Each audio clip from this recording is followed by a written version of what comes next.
भगवान परशुराम विष्णु अवतार हैं। वह चिरंजीवी यानी अमर हैं।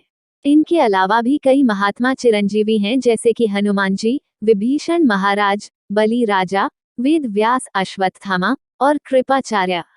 भारत में जम्मू कश्मीर, उत्तर प्रदेश, आंध्र प्रदेश, महाराष्ट्र, राजस्थान, हिमाचल प्रदेश और महाराष्ट्र में परशुराम के कई भव्य मंदिर स्थित है।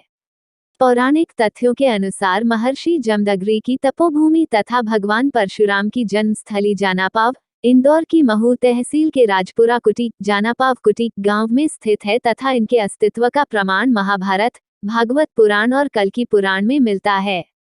परशुराम जी बहुत बड़े शिव भक्त माने जाते हैं। उन्हें भोलेनाथ की तरफ से कई वरदान भी मिले हैं। यह विष्णु भगवान के छठे अवतार होने के साथ साथ आवेश अवतार भी कहे गए हैं।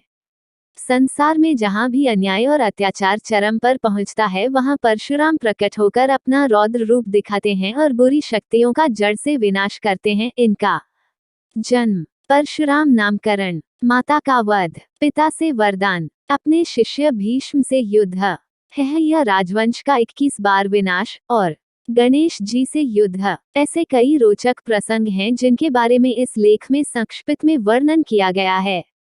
श्रीमद्भागवत गीता से समझिए वास्तव में योग है क्या। परशुराम के जन्म की कथा। प्राचीन समय में कन्नौज में गाधी नामक सम्राट का राज्य था। उनकी एक गुणवान व रूपवान पुत्री थी जिनका नाम सत्यवती था। राजा गाधी ने अपनी कन्या का संबंध भृगु नंदन पुत्र एक ऋषि के साथ किया।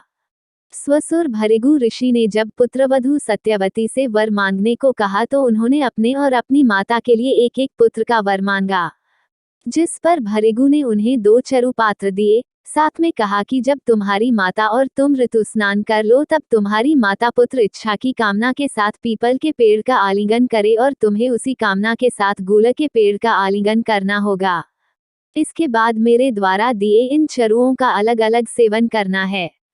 इधर जब सत्यवती की माता को यह ज्ञान हुआ कि ऋषि भृगु ने अपनी पुत्रवधू को उत्तम संतान प्राप्ति का वर दिया है तो उसने चरु बदल दिया। इस प्रकार गलती से सत्यवती ने अपनी माता वाले चरु का सेवन कर लिया।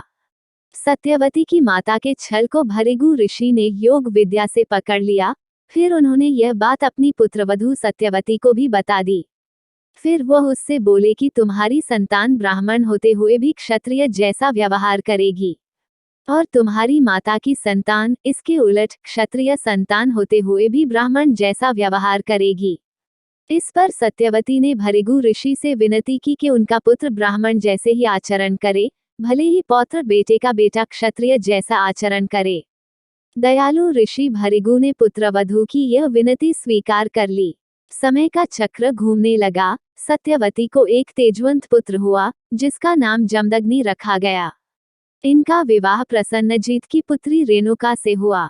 रेणुका के 5 पुत्र हुए जिनका नाम रुक्मवान, सुषेनु, वसु और विश्वावसु और परशुराम था। पुराणों के अनुसार भगवान परशुराम का जन्म वैशाख शुक्ल तृतीया के दिन हुआ था।